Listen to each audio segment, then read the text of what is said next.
So anybody who has watched my previous videos or who knows me personally knows that basically knows that I had a shitty, not a shitty job, but a shitty boss.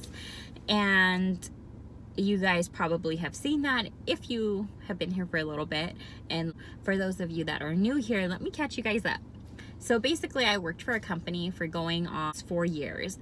And the first couple of years at the job, it was great. There was a manager there. She was always nice to me. She did not have, you know, the best people skills with some other employees, but with me, she was fine. I probably should have never spoke up or never defended this other employee, because this other employee ended up getting promoted when the last manager got let go. And all of a sudden, she was like on a power trip and turned freaking psychotic. Call her the Wicked Witch, okay? So the Wicked Witch gets promoted May of 2016. And she just is like, I don't know. Before she got promoted, she was nice. We never really had like a relationship or a friendship or anything like that. We never really talked. But whenever she would be left in charge, she was really nice. She just had like a more positive attitude and things like that. But as soon as she got promoted, all that changed. She was like on a power trip and she completely turned into like a bitch. She wrote somebody up who had been there forever and ever, like for the most petty stuff, for like not telling her good morning or the most petty stuff. So after she wrote up the girl who had been there for a long time, she ends up writing me up.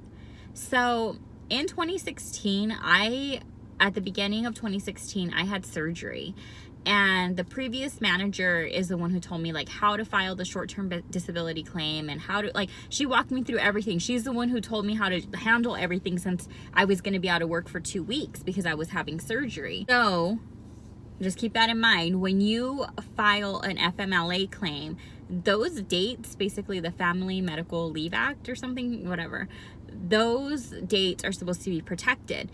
So you can't basically be retaliated against. Like, your job is protected, those dates are protected, like basically you can't get in trouble, like you're protected.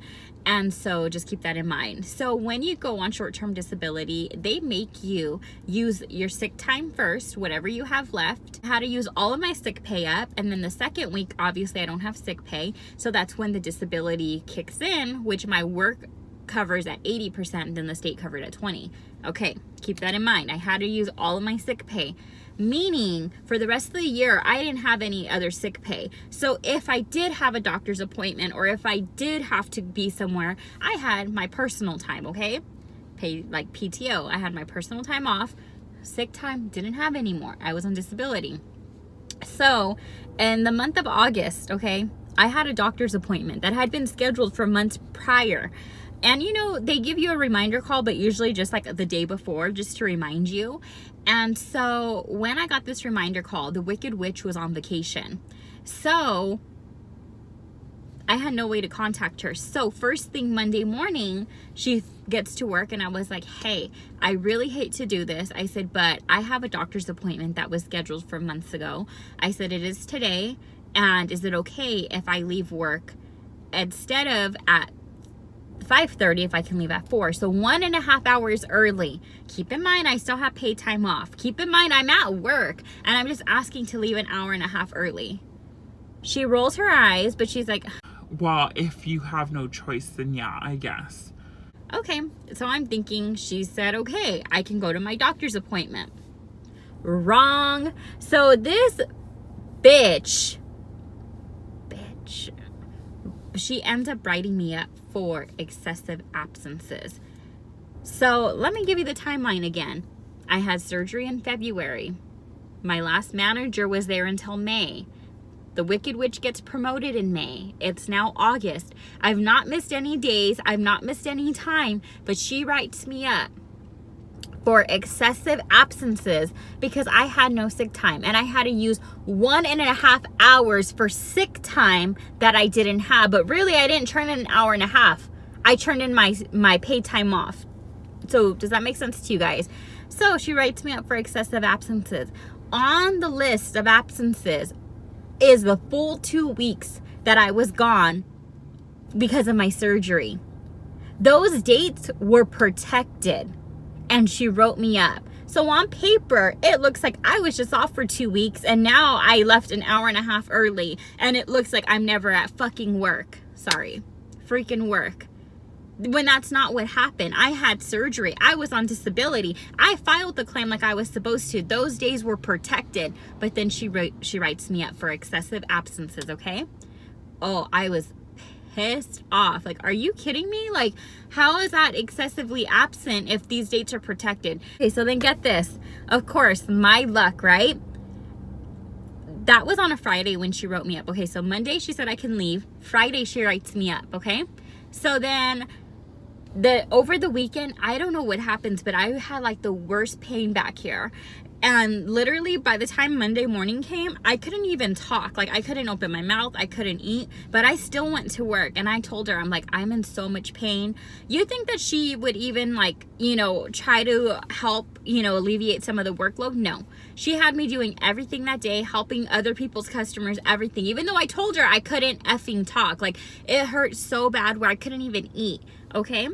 And so that night, I went to work, like I said, because she just wrote me up for excessive absences. So I'm not going to ask to leave early. I'm not going to call off, even though I still have paid time off. Even though those dates were protected and she had no right to write me up, I still went to work, okay? And so later on, I leave. I go to the urgent care. They do x-rays. They do all kinds of tests. They don't know what's wrong with me. They schedule me an appointment for the next day to go get like an ultrasound or ultrasound, whatever. And so I call. This time I do call into work, and she's being really understanding. So I think, okay, so she's like, oh yeah, just take care of it, blah blah blah, don't worry, all this stuff. And so I end up going to go get the ultrasound. They still don't know what's going on. Like, legit, my jaw like is in so much pain. And so I end up going to the emergency room, and so they end up giving me a steroid, and immediately the swelling goes down, the pain goes away. It was crazy. Okay, so straight from the emergency room, I get my prescription because they only gave me one pill there. I go to work, okay, the next day from the emergency room with my discharge paperwork. And I get there, instead of getting there at 8:30, I got there like at 11. Straight from the emergency room, straight from getting my medication with the discharge papers, okay? And, oh, keep in mind, I had missed one day. Then the next day, I had went into work and I asked maybe if I can sit in the back doing other work that I had to get done, but not dealing with the customers because I couldn't talk. And she let me. So she saw that I'm willing to go into work, but I'm in freaking pain and I can't do anything. So like I said, straight from the emergency room, straight from the doctor, straight with my discharge paperwork, I go to work, okay? And I think everything's fine. She's like acting really concerned, everything like that, okay? It's Friday again. She writes me up a second time and added these additional hours that I was off, although I had vacation time. I had paid time off. Like, I have hours to turn in. Like, why are you punishing me for being in the emergency room? Like, are you kidding me? Are you kidding me? So when I say that she was psycho, and she had no people skills at all. She was not empathetic. She didn't care. She didn't care if somebody died in your family. She didn't care if you got in a car accident on the way to work. She did not give a flying I don't even know how she was a manager. Just because you're good at meeting your numbers does not mean that you can be a manager. It doesn't, okay? You have to have people skills. You have to have that kind of emotional intelligence. She didn't have that, okay? Like, how are you gonna pretend that you're concerned, but then you're gonna come back and write me up again? Like, I'm showing you everything. It's not like I'm just calling off just to freaking play hooky or anything like that. Like, so keep in mind, this whole time, I'm meeting my numbers. I'm exceeding my numbers. I'm a great employee. This is the type of manager that she was. If you walk in at 8:30, you're late. She would literally be looking at her clock. It's 8:30 and 6 seconds. Okay, you're not paying me to get here early, so I would sit in my car until it was time to walk in. And she would literally be looking at her watch. Like, I could not stand her. So that's the type of manager that she was. So obviously all this anger and all this resentment was building up. And that's just like not even including the fact that she had no, like I said, no people skills. She didn't know how to talk to us. She would talk down to like the employees. She would just like give us attitude, make us feel incompetent or stupid. If you would ask her a question, she would like give you attitude. She was just not a good boss, okay? I'm not the only one feeling this way. The girl who had been there for 12, 13 years was feeling this way. The other girl had been there a year longer than me was feeling this way. So during this whole time frame, I had requested a transfer. People are like dropping like dead flies left and right. Like, she could not keep a staff. Okay, the girl who had been there 12, 13 years left. The girl who had been there a year before me left. New employees quitting on the same day. Like, she could not keep a staff. Like, this is how bad it was. So that's the backstory. And that is the reason why, like, I had to find another job. She was like definitely like harassing me, even to the point where I reached out to HR, even to check on my vacation hours. And she wrote me up for calling HR to check on my hours.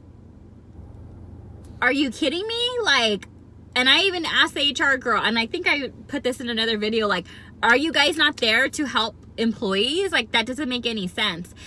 That was like, I had enough. I was not going back to that place. Like, I was not going back to that place. So that's when I went to the doctor, and he basically like was like, it sounds like me, like, this girl's intimidated by you. She's insecure, you know, all these things. She probably had a horrible childhood, and it's not you, it's her. And so he even told me to get an attorney. He's like, this kind of harassment, this kind of retaliation, like, you need to get an attorney. You have a lawsuit. So then I get a new job. Finally, thank God. All of my stuff was still at my old job, and I had to go pick it up. And I was trying to think like, okay, when can I go get it? When, like, you know, all this stuff. It was very heavy, like weighing on my shoulders. Like, I knew I had to go face it, but I didn't want to. So then finally I'm like, okay, screw it. Like, I'll pretend that I'm taking her the key back, and I'll go get my stuff. So when I went up to work to go get my stuff to my old job, the Wicked Witch happened to be walking out with another employee who I hadn't met. I guess she had just started. And I'm walking, you know, towards them, and they're walking out of the store, but they don't see me. So I sit there and I'm waiting for them to come back, because they went to like the Dollar Tree. And so as I'm waiting, like, I have anxiety. Like, I have anxiety, and I'm waiting because I'm like, okay, like, what am I gonna say? Like, how am I gonna get my stuff? Like, because I'm thinking, like, if I just quit right there, she's not gonna let me get my stuff. Like, you know, because that's just the kind of person that she is. And so finally, like, they get back, but they don't see me. And so I knock on the door, and so she doesn't open it because it's already nighttime and they're already closed. She doesn't see me. And I'm like knocking. And then finally she comes to open the door. She's like, oh, and I was like, oh, hi. Like, I was like, hey, I said, I'm just going to get my stuff out of your guys, like, your way and all this stuff. And so she doesn't think anything of it. Again, she thinks I'm still on stress leave. So she's like, oh yeah, definitely. So while I'm doing that, her and the other girl, they're decorating somebody's desk because it's like their birthday, okay? I'm being like really nice. So I grab everything and I turn around. I was like, well, I guess I'll see you never. I would say it was nice working with you, but you're kind of a bitch. But thank you for letting me get my stuff. And I turn around and I leave. The look on her face was like, not expecting it. And she's like, well, I wish you good luck. Like, that's what I wanted to do on the way out. I had so much stuff that I actually really wanted to say, but I talked to her in the same condescending voice, sarcastic tone, look on my face that she would talk to us in. That's the savage way that I quit that job. But yeah, thank you guys for being so patient with me and understanding with this new crazy schedule. And it's not that I can't film when I get home. I want to film when I get home, but I have shitty lighting. So I think my next investment is going to be a ring light, so I can actually record in the night when I get home. Thank you guys so much for watching. Subscribe if you haven't already. Like this video if you guys want some more story times. And yeah, I will see you guys in my next video. Bye.